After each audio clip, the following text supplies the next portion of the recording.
The unexpected assignment, the solitary researcher R. Marcus Chen stared at the holographic display floating above his desk, the blue light casting shadows across his tired features. The data from the Kepler-44b soil samples showed promising signs of microbial life, but something was missing from his analysis. He rubbed his eyes and glanced at the empty workstation across from him, where Dr. Sarah Kim had worked for the past 8 months before requesting an emergency transfer back to Earth. The research station orbited Kepler-442, a system jointly operated by the Human Colonial Science Division and the Lumina Collective. Marcus had volunteered for the 2-year assignment, eager to study the unique ecosystem of the potentially habitable planet below. What he hadn't expected was to spend the last 3 months working completely alone, with only automated systems and occasional video calls from Earth. For company, the silence in the laboratory was broken by the soft chime of the communication system. Commander Torres' weathered face appeared on the screen, her expression more serious than usual. "Dr. Chen, please report to my office immediately. We need to discuss your current work situation." Marcus sighed, knowing this conversation was inevitable. The productivity reports had been declining, and he couldn't deny that the isolation was affecting his work. He made his way through the station's curved corridors, past the hydroponics bay and the common areas that felt eerily empty during the current shift rotation. The commander's dilemma. Commander Torres looked up as Marcus entered her office, which was decorated with artifacts from various alien species that had visited the station. She gestured for him to sit across from her desk, her expression troubled. "Marcus, we have a problem. The Lumina Collective has issued new regulations regarding solitary work assignments. According to their psychological studies, no sentient being should work in isolation for more than 30 standard days." Marcus frowned. "Commander, I've been handling the isolation just fine. My research is still progressing, and I'm perfectly stable. Are you?" Torres pulled up his recent reports on her tablet. "Your sleep patterns are irregular, your meal consumption has decreased by 15%, and your last 3 research submissions required major revisions. The Lumina aren't wrong about isolation affecting cognitive function. So what are you suggesting? That I request another transfer back to Earth and abandon 2 years of research?" Torres shook her head. "The Lumina have proposed a solution. They're assigning you a companion researcher, someone to share your workspace and living quarters for the remainder of your assignment." Marcus felt his chest tighten. "A roommate, Commander. I came here specifically to focus on my work without distractions. I don't need someone hovering over my shoulder." "It's not optional, Marcus.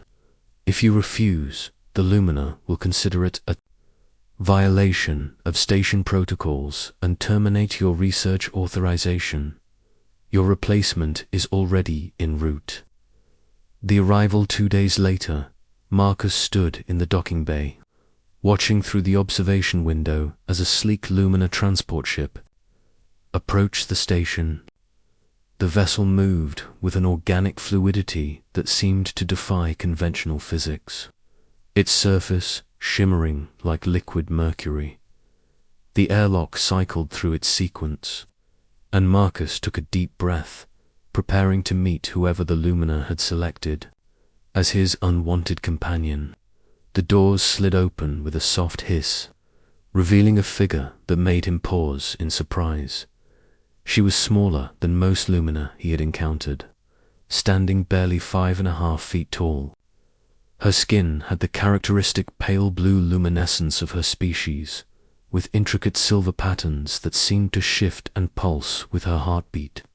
Her large, expressive eyes were a deep violet color, and her silver hair was braided with small crystalline ornaments that chimed softly as she moved. Dr. Marcus Chen.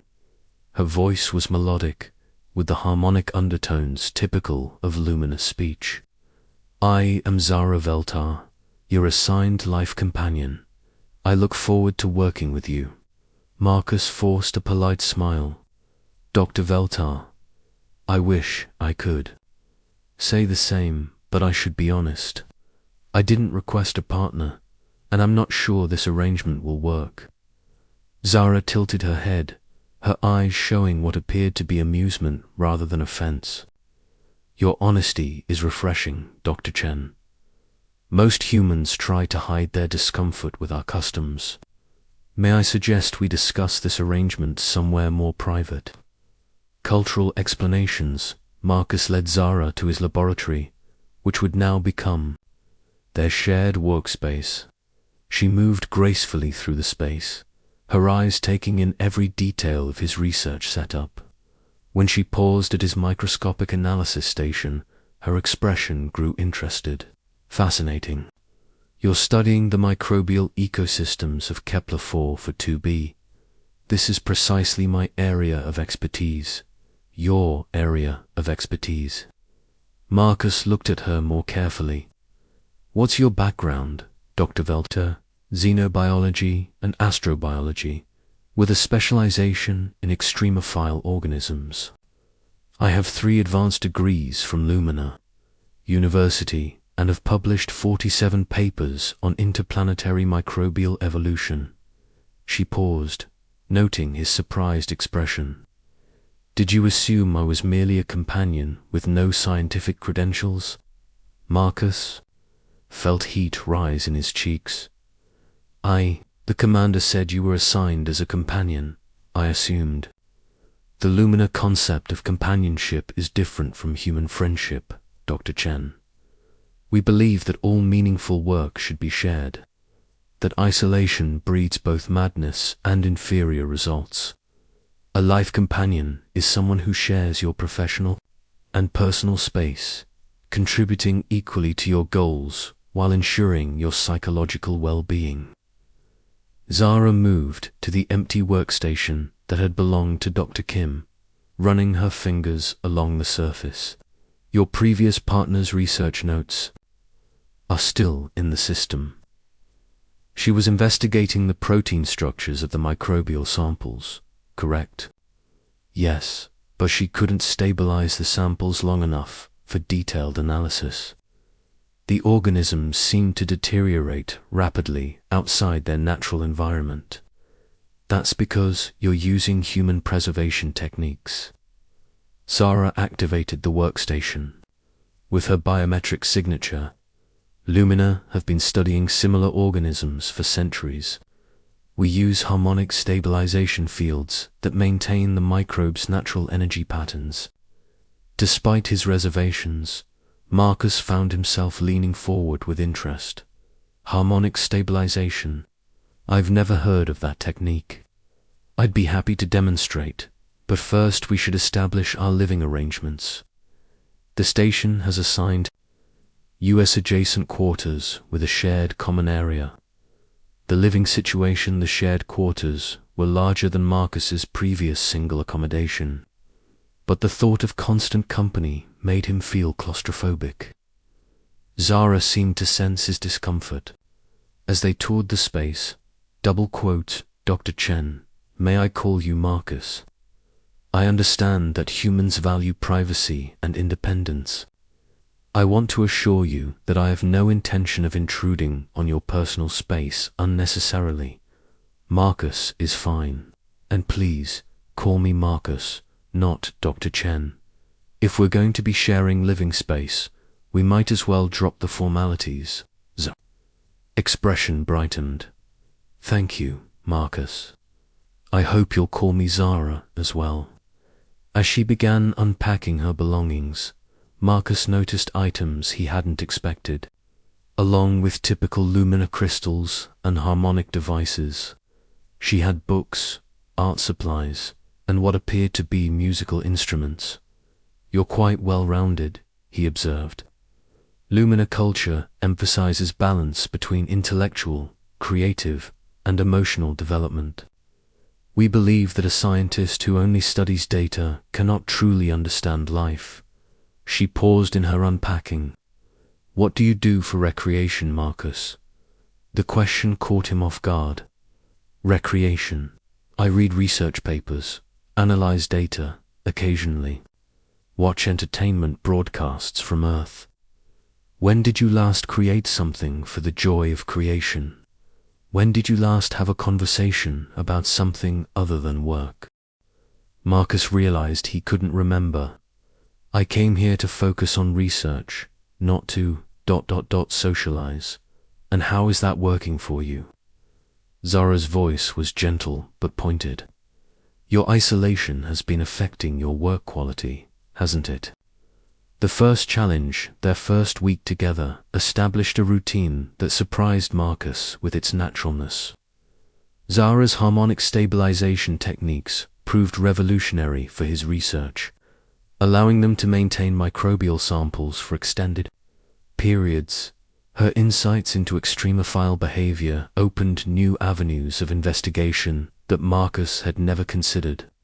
More than that, he found himself looking forward to their shared meals and evening conversations. Zara had a talent for asking questions that made him think about his research from entirely new perspectives. The test of their partnership came during their second week together. Marcus was working late in the laboratory when the station's alarm system activated. Emergency lights bathed the corridors in red as the automated voice announced a containment breach in the biological storage facility. Marcus, Zara, burst into the laboratory, her luminescent skin flickering with stress patterns. The breach is in Section 7. That's where they store the samples from the planet's deep caves. Those samples contain potentially hostile organisms if they've contaminated the station's atmosphere. Marcus was already moving toward the emergency protocols station. The Lumina Council classified those organisms as Class 4 biohazards. Exposure could be fatal to both our species. They worked together seamlessly. Marcus coordinating with station security while Zara used her harmonic devices to create containment fields around the breach. Her knowledge of hostile microorganisms proved invaluable as they developed a neutralization protocol. The organisms are responding to electromagnetic frequencies, Zara reported, sweat beading on her luminescent forehead. If we can modulate the station's power grid to emit a specific harmonic pattern, I can reroute power through the laboratory systems, Marcus replied, his fingers flying over the control interface. But I need precise frequency calculations. Already working on it. Zara's calculations appeared on his screen in real time. Her harmonic mathematics, far more advanced than human techniques. Together, they managed to contain and neutralize the biological threat, saving not just themselves, but the entire station crew.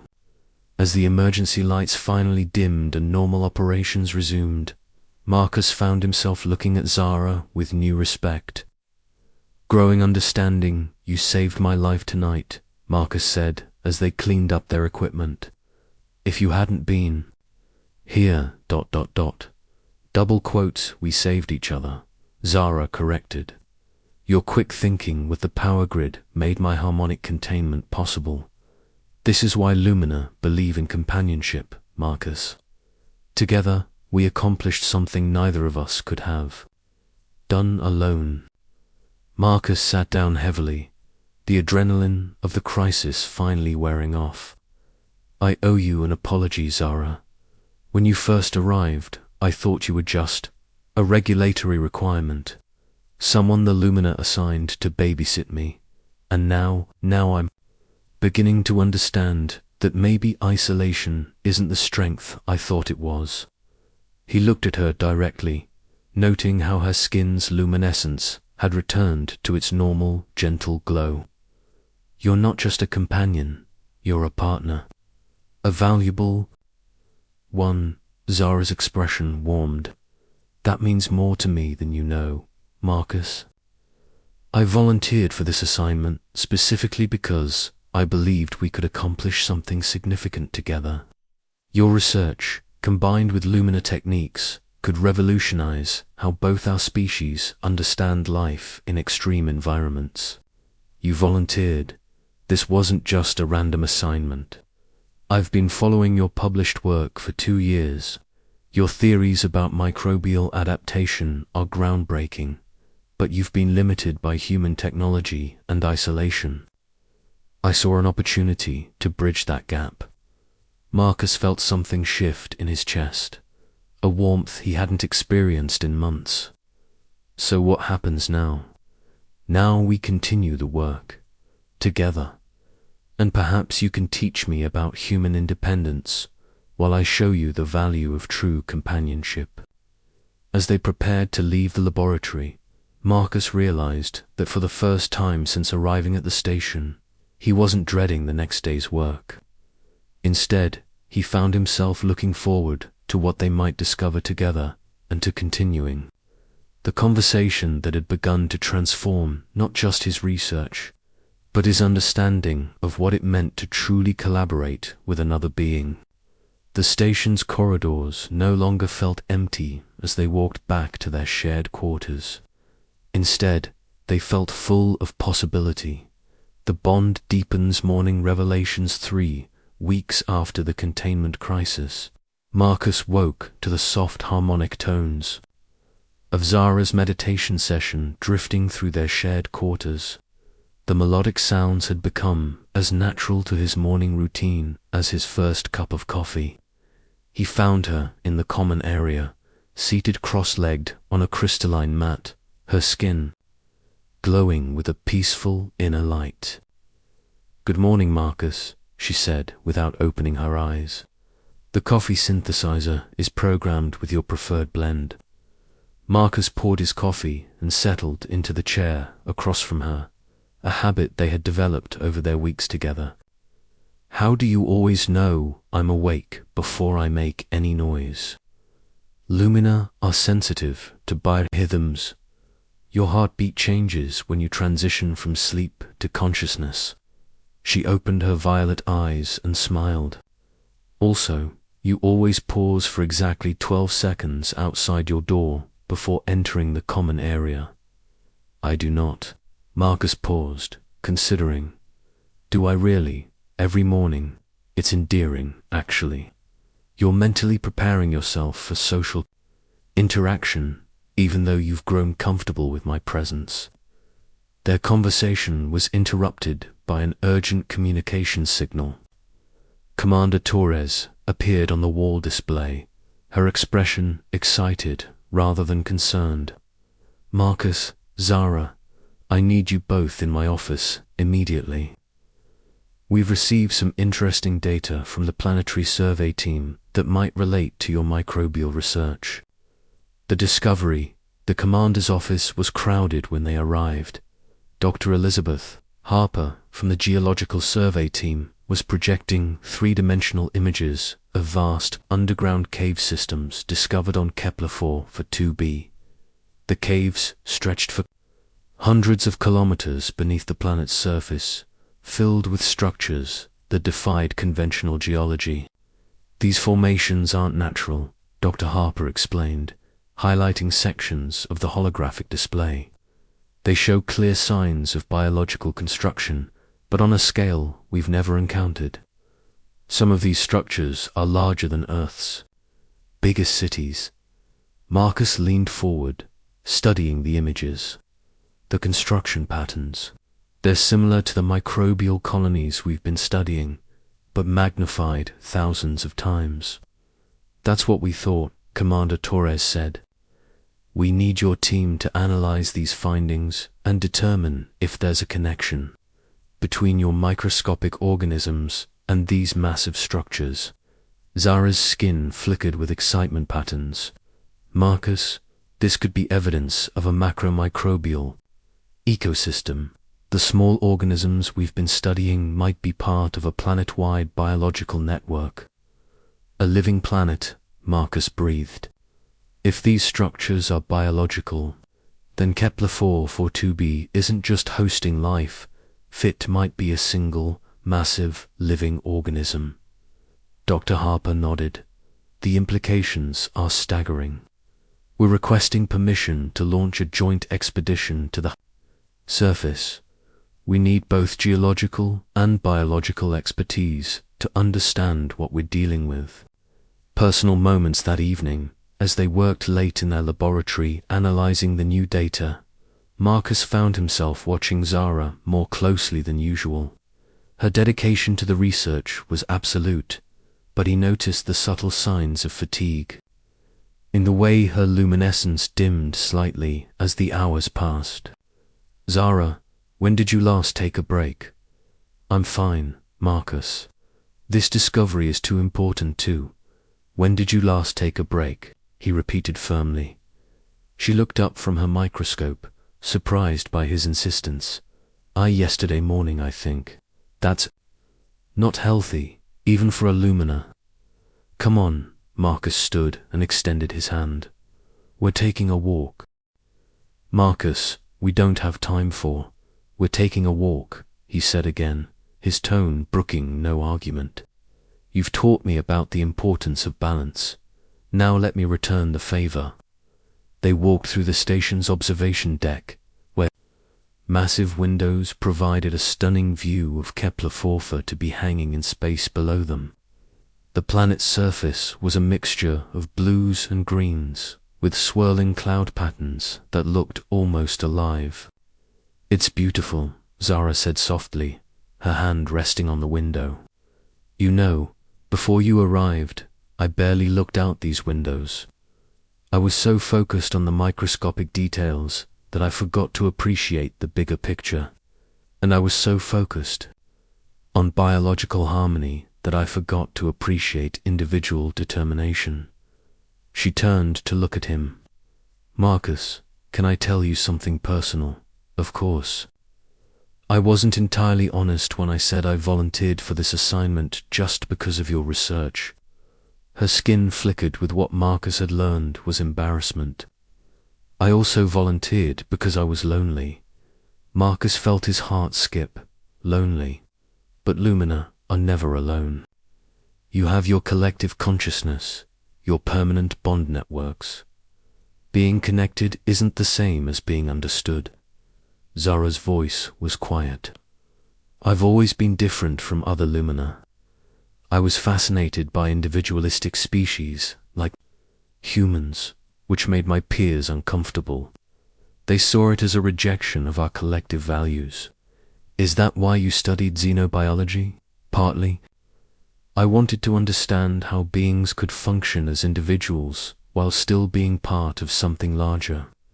Your species fascinated me because humans seem to manage both independence and cooperation simultaneously. Marcus stepped closer to her. You're not just studying us anymore, are you? No, she admitted. I'm experiencing what it means to be part of a pair bond, rather than a collective network.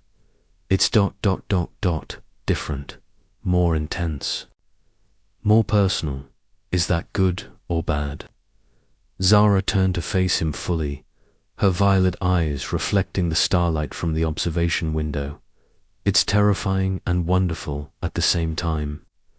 The challenge from above their moment was interrupted by an incoming transmission from the Lumina Collective Council. High Counselor, Thyron's imposing figure filled the communication screen, his silver hair and formal robes marking him as one of the collective's most senior leaders. Dr. Velta, we have received reports about your current assignment that concern us. Zara straightened, her professional demeanor sliding into place. High Counselor, what concerns do you have? Your psychological reports indicate that you have formed an atypical bond with your human partner. Some council members question whether this relationship maintains appropriate boundaries for a life companion assignment. Marcus felt anger flare in his chest. With respect, Counselor Dr. Veltars, professionalism has been exemplary. Our research partnership has produced significant breakthroughs. Dr. Chen, Thyron's gaze shifted to Marcus, and there was something unsettling about the ancient wisdom in those violet eyes. Lumina life-companion bonds are meant to provide stability and support. They are not meant to replace our deeper collective connections. We are concerned that Dr. Veltar may be losing her cultural identity. I haven't lost anything, Zara said firmly. I've gained perspective. My bond with Marcus has enhanced my understanding of both human and Lumina psychology. Nevertheless, the Council has decided to reassign you to a more traditional role within the collective. You will return to Lumina Prime within the week. The transmission ended, leaving Marcus and Zara staring at the blank screen in shocked silence. Fighting for partnership? No, Marcus said flatly. Absolutely not. Marcus, you don't understand Lumina politics. When the Council makes a decision, when the Council makes a wrong decision, it should be challenged. Marcus was already moving toward the communication terminal. Commander Torres needs to know about this immediately. Marcus, please. You can't fight the Collective Council. They have absolute authority over Lumina citizens. Watch me. The next few hours were a whirlwind of diplomatic communications. Marcus reached out to every contact he had in the Human Colonial Science Division, while Zara reluctantly contacted sympathetic voices within the Lumina academic community. Commander Torres proved to be a valuable ally, pointing out that removing Zara would compromise the planetary expedition that both species had deemed critically important. There's something else, Zara said as they worked late into the night. The Council's real concern isn't about my cultural identity. They're afraid. Afraid of what? Of what we represent. A successful human-Lumina partnership that doesn't follow traditional collective models. If we prove that individual bonds can be as strong as collective connections, it challenges their fundamental beliefs about social organization. Marcus stopped typing and looked at her. Is that what we are? A successful partnership, aren't we? The question hung in the air between them, heavy with implications neither had fully acknowledged until now. The testimony, the next day, they found themselves in a formal hearing conducted via holographic link between the station, Earth's Colonial Council, and Lumina Prime's collective assembly. Marcus had never felt more nervous in his life as dozens of representatives from both species evaluated their partnership. Dr. Chen, the human representative, Admiral Sarah Knox, spoke first.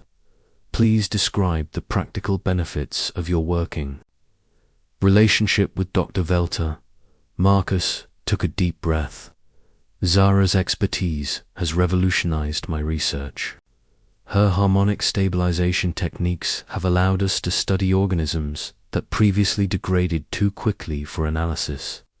Her insights into extremophile behavior have opened new avenues of investigation. More than that, her different perspective has made me a better scientist. And Dr. Veltar, High Counselor Thyron's voice carried subtle harmonics of disapproval. How has this assignment affected your connection to the collective? It has deepened my understanding of what connection truly means, Zara replied firmly. Through my bond with Marcus, I've learned that true partnership isn't about losing individual identities, about to complete individuals choosing to grow together, while maintaining their unique strengths. That sounds suspiciously like human individualism, another Lumina counselor observed. No, Zara said. It sounds like evolution. The best partnerships combine the human capacity for independent thought with the Lumina understanding of emotional harmony. Marcus and I haven't abandoned our respective cultural values. We've created something new that honors both. Admiral Knox leaned forward. Dr. Velter, are you saying that this partnership has been beneficial to both your professional and personal development? Yes. And I believe our model could be valuable for future human-lunar collaborations. The debate continued for hours, with representatives from both species raising concerns about cultural contamination, professional boundaries, and political implications. Finally, Admiral Knox called for a recess to allow both councils to deliberate.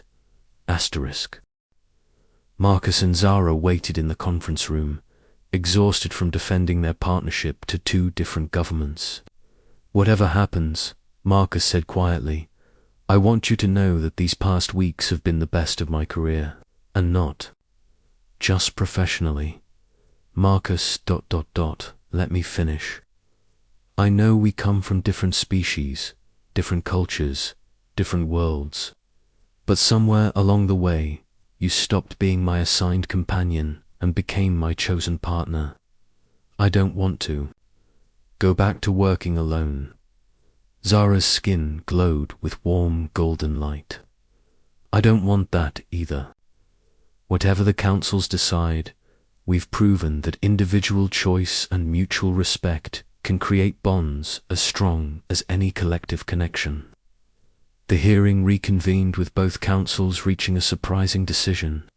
Admiral Knox spoke for both groups. After deliberation, both councils have decided to approve the continuation of this partnership.